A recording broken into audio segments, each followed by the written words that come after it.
Well, we've got COPE leader Mosiuoa Lekota, who says the country has deviated from the constitutional route. Now, to unpack that, he briefed the media after his party's national and executive committee meetings. COPE will be launching its election manifesto next month ahead of the crucial elections in May. Our reporter Kailihle Kumalo spoke to Lekota. Let's have a look. Big job as well for you as COPE, 2019 elections. The president has spoken about the 8th of May as the big day. So you're saying come the 10th of March, that's when you launch your manifesto? Yes, on the 10th of March, we will take the step of talking to South Africans about how we see the country going forward and hauling itself out of the morass of corruption, poverty, incredible national debt, and so on. That is what we will do then.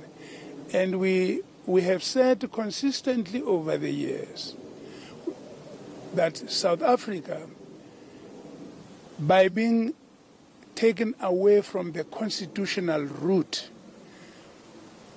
with which we started under the leadership of the late President Mandela, followed up by years of constitutional rule by former President Thabo Mbeki. By being taken away from that route, the country was deviated away from the path of success in building a prosperous, united, and peaceful South Africa.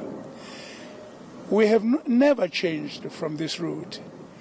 We now want to share with the people of our country the need to stick to this road, to save South Africa by returning it to the constitutional route and picking up the pieces towards that South Africa, which will be prosperous, united, stable, and a blessing to the people of our country. And just South Africa, Mr. Lekota, is facing a series of challenges. Without really divulging much in terms of your manifesto, what's going to be your plan in terms of making sure that we're able to see the sluggish economy growing and seeing those jobs being created? Because for the longest time, we always hear about political parties saying job creation is important, but do you have an RX, so to speak, to try and kickstart our economy? We are going to explain this in proper detail later. But what we can say is that there is no mystery. No country can succeed if it follows destructive policies, such as we are seeing the governing party under President Ramaphosa. No country can succeed if it cannot make friends with its own business sectors, the international community, etc. Our formula is precisely the formula which is embodied in our Constitution and which is consonant with economics that make for prosperity. We need to make friends with investors. We need to provide education and training to the vast majority of the people of our country, especially the youth. Because if we turn them into agents of transformation, there lies the success. So, in a nutshell, that's the route we are going to follow.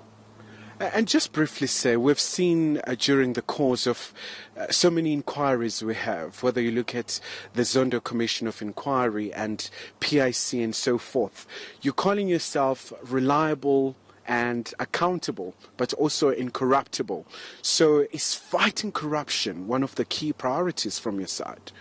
Oh, certainly, yes. it's a ticket we have been on ever since we started the Congress of the People.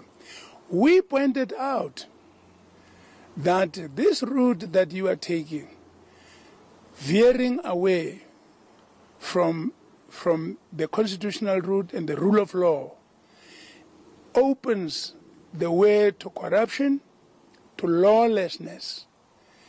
And it is precisely that which has happened. The Zondo Commission of Inquiry is exposing how that with the policies and the approach they followed, they rotted the state. Department after department, all of them, is just nothing else but nests of corruption.